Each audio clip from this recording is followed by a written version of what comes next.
Thomas, who is the beneficiary of affirmative action, and people like Amy Coney Barrett, who is the products of affirmative action, would pull it out from under other people's feet. When Thurgood Marshall died, they could have replaced him with a Hispanic person. They did it. They could have replaced him with an Asian man. They did it. They could have replaced him with an Asian woman. They did.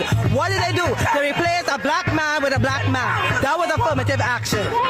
But all of a sudden, everybody else in his group, Clarence Thomas' group, must pull ourselves up by our own bootstrap. White women are the largest beneficiary of affirmative action. So for people like Amy Coney Barrett to pull it from the rug under our feet, like I am man, and then these Asian people who have white proximity, who benefit from the struggle of black people in this country, to be over here that they are victims of black people who get affirmative action because they are the model minority. I am that crippled man. My name is Nadine Seiler, S-E-I-L-E-R, as in Robert, and I'm from Waldorf, Maryland. N-A-D-I-N-E? Yes, S-E-I-L as in Larry, E as in Edward, as in Robert. But don't take care of you. Get around.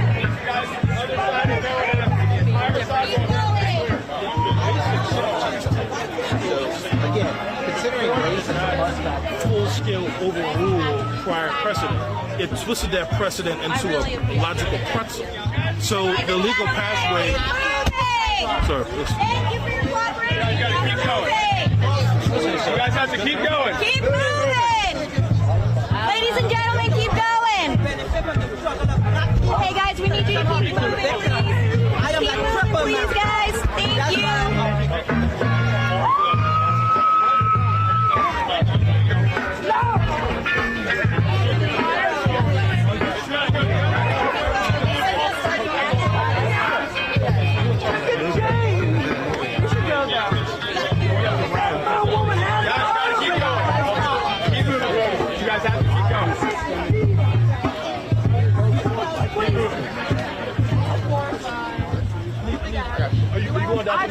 Yeah. No, Derek could be done. I'm not. You're not going to. Okay. You need anything else? You were trying to wrap. Associated Press. Can I talk to you? Let's go over here. Ladies and gentlemen. Let's go across the street. If you don't mind, my car's over here. I want you to get killed. You guys have to keep moving.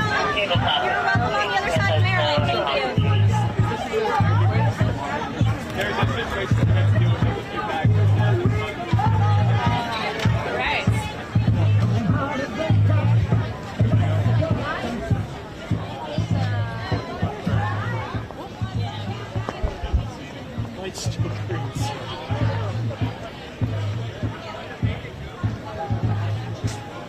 Well, I guess nobody's paying attention. Lights green. Damn. All right. Well, Pedestrians always have the right of way. okay. I'm with the Associated Press. Right. You can tell me your name and where you're from. Damon Hewitt, D-A-M-O-N-H-E-W-I-T-T. Damon Hewitt, president of the Lawyers Committee for Civil Rights Under Law, the organization that argued these cases in the Supreme Court. Okay, what does this mean in a broad brushstroke, this decision today? You want me in camera or on you? Okay. Today's decision means not the end of all possibility, but a much more difficult path. The court clearly did not affirm prior precedent, but it didn't wholesale overrule it either. The court essentially underruled precedent by twisting it up into a knot and making it much more difficult to understand and certainly to apply. There is certainly a path forward, and we think the path forward includes flooding the market by forcing the issue. The court said that universities can still ask students about their racialized experiences and their identity. We think universities should definitely do that. In fact, we encourage all students to talk about your identity loud and proud in your applications, on campus, and through all means. Let them know who the full person is, because we believe in the long run that cannot be denied. Can you you talk about the fact that Sotomayor and someone like Clarence Thomas benefited from this, whereas Sotomayor argued to keep affirmative action. Thomas did not. Well, we know Justice Thomas's jurisprudence for decades. There are people in this country who would rather close the doors of opportunity behind them as soon as they walk through the door, right? We don't engage in ad hominem attacks on anyone, especially justices of this court, but we deeply disagree with his jurisprudence because his jurisprudence not only doesn't match the lived experience of most Black Americans, it doesn't match his own lived experience, and that's what's so confounding about his decisions in this case. Will this open the door for more lawsuits challenging this decision? This case will open the door for more lawsuits, but there are already more lawsuits. We're litigating a case in Texas right now. There's another attack at the University of Texas at Austin. We beat that back twice in the Supreme Court over the last decade or so, but there's another case pending once again.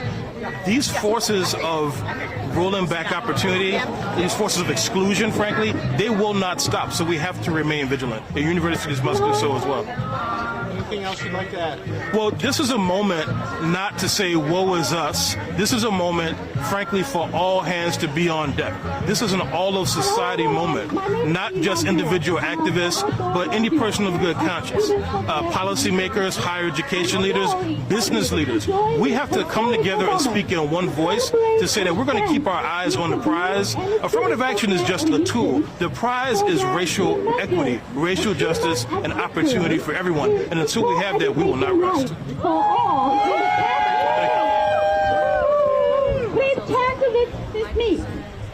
Where are the people back? Equal education, right for all. Why did they sweep the plaza? I think the guy that they grabbed had some bags on the side of it. Oh, there's a suspicious package. Yeah, one of the cops.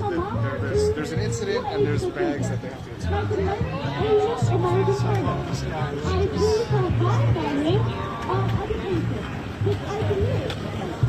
Thank you. Our responsibility to ensure that we have every opportunity to take.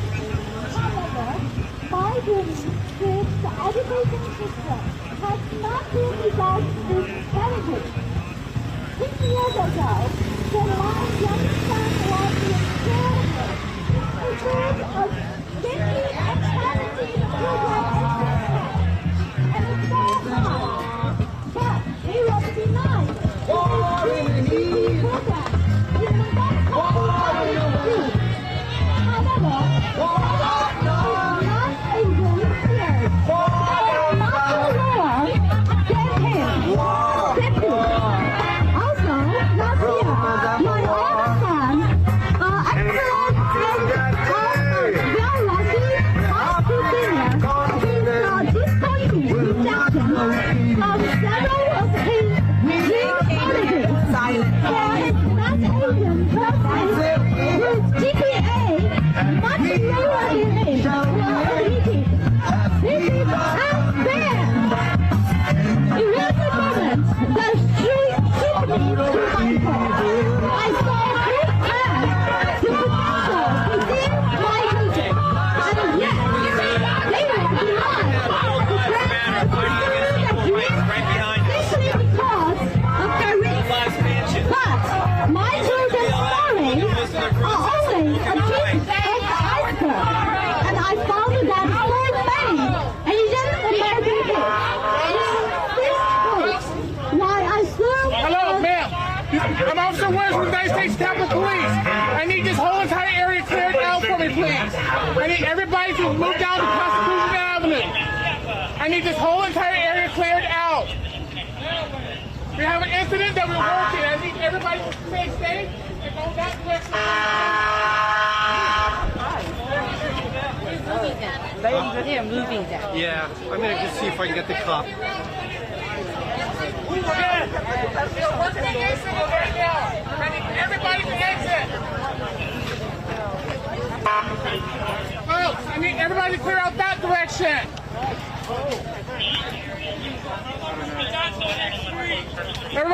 everybody move that direction for me, please. Is the plaza that way open? No, everything back this way is closed. I need everybody to go that direction for me. Folks, I need everybody this way, this way, this way. Folks, I need everybody to clear out for me, please. Go out that direction. I need everybody to clear out. We're working an incident right now. I need everybody to clear out. Folks, I need you guys to clear out right now. Everybody to clear out this area. What's wrong? Need everybody to clear out for me, please. Folks, I need you guys to clear out for me, please.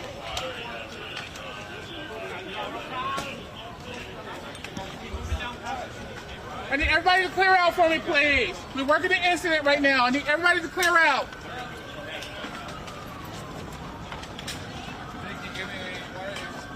What do you got? Hey, I'm going in there.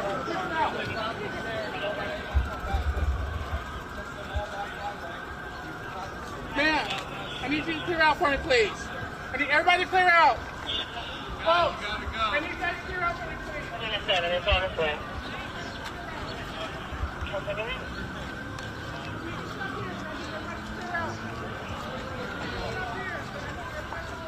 We got something good. She's right here.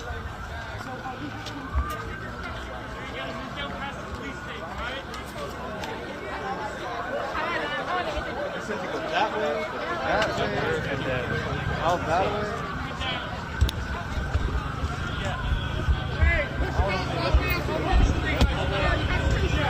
Guys, all the way up to Constitution. Move. How about Mass Avenue? Let's go. Keep Mass Avenue. Keep moving down. No.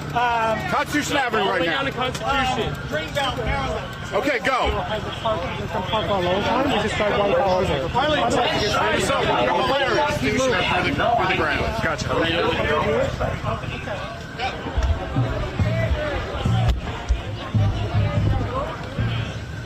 Folks, keep moving.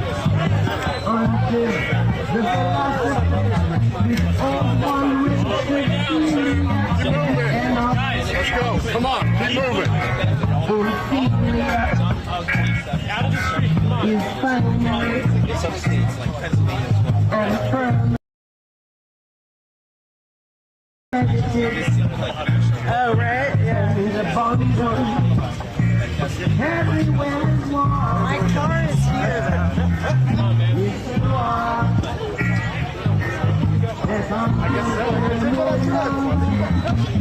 It sounds like we're just moving.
Andrew told me the story.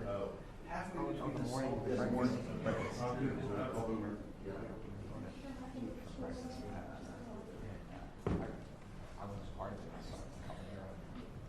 He said, wait, Susan. He said, what's next? I said, Susan, she had chicken. She had a little bit of animal. She was, give me yeah, okay, no worries. She said, no worries. As it passed away, she yeah, that's what she was doing in the hotel. No.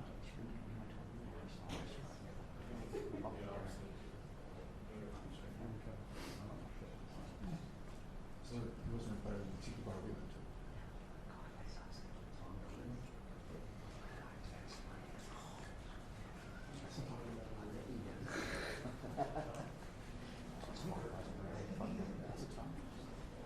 Tiki bar at the bottom of the Fairmont Hotel.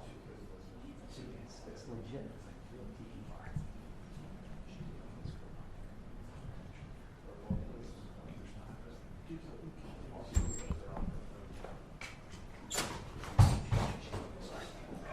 It was just my big toe. You got another one.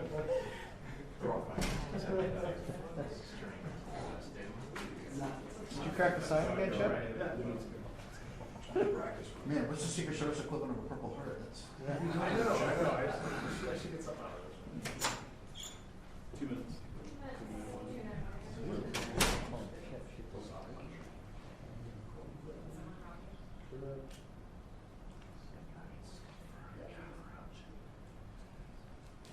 Are you do that?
Good afternoon, folks. Sorry to keep you waiting a few minutes. 45 years, the United States Supreme Court has recognized the college's freedom to decide how to build diverse student bodies and to meet their responsibility of opening doors of opportunity for every single American. In case after case, including recently, just as a few years ago in 2016, the court has affirmed and reaffirmed this view that colleges could use race not as a determinative factor for admission, but as one of the factors among many in deciding who to admit from a already qualified pool of applicants. Today, the court once again walked away from decades of precedent and as the dissent has made clear. The dissent states in today's decision, quote, rolls back decades of precedent and momentous progress, end of quote, I agree with that statement from the dissent. The court has effectively ended affirmative action in college admissions, and I strongly disagree with the court's decision. Because affirmative action is so misunderstood, I want to be clear, make sure everybody's clear about what the law has been and what it has not been until today. Many people wrongly believe that affirmative action allows unqualified students to be admitted ahead of qualified students. This is not how college admissions work. Rather, colleges set out standards for admission, and every student has to meet those standards.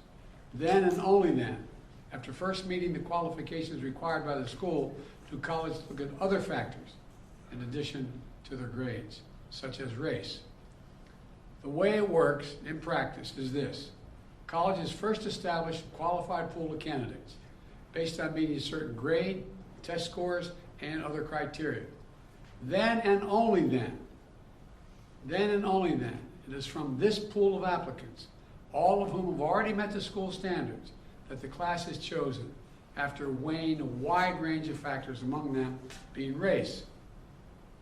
You know, I've always believed that one of the greatest threats of America, and you're tired of hearing me say it, is our diversity. But I believe that. If you have any doubt about this, just look at the United States military. The finest fighting force in the history of the world. It's been a model of diversity. And it has not only made our nation better, stronger, but safer. I believe the same is true for our schools. I've always believed that the promise of America is big enough for everyone to succeed, and that every generation of Americans, we have benefited by opening the doors of opportunity just a little bit wider to include those who have been left behind. I believe our colleges are stronger when they are racially diverse. Our nation is stronger because we are tapping into the full range of talent in this nation. I also believe that while talent, creativity, and hard work are everywhere across this country, not equal opportunity. It is not everywhere across this country. We cannot let this decision be the last word. I want to emphasize, we cannot let this decision be the last word. While the court can render a decision, it cannot change what America stands for. America is an idea unique in the world, an idea of hope and opportunity, of possibilities, of giving everyone a fair shot, of leaving no one behind. We've never fully lived up to it, but we've never walked away from it either. We will not walk away from it now. We should never allow the country to walk away from the dream upon which it was founded. That opportunity is for everyone, not just a few. We need a new path forward, a path consistent with a law that protects diversity and expands opportunity. So today I want to offer some guidance to our nation's colleges as they review their admission systems after today's decision. Guidance that is consistent with today's decision. They should not abandon, let me say this again, they should not abandon their commitment to ensure student bodies of diverse backgrounds and experience that reflect all of America. What I propose for consideration is a new standard, where colleges take into account the adversity a student has overcome when selecting among qualified applicants. Let's be clear, under this new standard, just as was true under the earlier standard, students first have to be qualified applicants. They need the GPA and test scores to meet the school's standards. Once that test is met, then adversity should be considered, including students' lack of financial means, because we know too few students of low-income families, whether in big cities or rural communities, are getting an opportunity to go to college. When a poor kid, maybe the first in their family to go to college, gets the same grades and test scores as a wealthy kid, his whole family's gone to the most elite colleges in the country, and whose path has been a lot easier. Well, the kid who faced tougher challenges has demonstrated more grit, more determination, and that should be a factor that colleges should take into account in admissions, and many still do. It also means examining where a student grew up and went to high school. It means understanding the particular hardships that each individual student has faced in life, including racial discrimination that individuals have faced in their own lives. The court says, quote, nothing in this opinion should be construed as prohibiting universities from considering an application's discussion of how race has affected his or her life. But it's be it through discrimination or inspiration or otherwise, end of quote. Because the truth is, we all know it, discrimination still exists in America. Discrimination still exists in America. Discrimination still exists in America. Today's decision does not change that. It's a simple fact. If a student had to overcome adversity on their path to education, college should recognize and value that.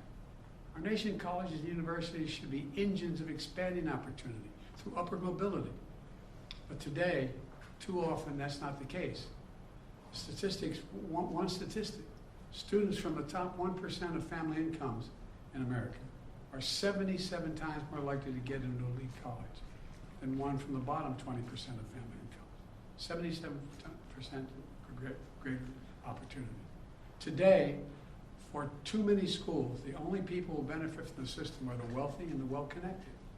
The odds have been stacked against working people for much too long. We need a higher education system that works for everyone, from Appalachia to Atlanta and to far beyond. We can and must do better, and we will. Today, I'm directing the Department of Education to analyze what practices help build a more inclusive and diverse student bodies and what practices hold that back. Practices like legacy admissions and other systems expand privilege instead of opportunity. Colleges and universities should continue their commitment to support, retain, and graduate diverse students and classes. You know, companies who are already realizing the value of diversity should not use this decision as an excuse to turn away from diversity either. We can't go backwards.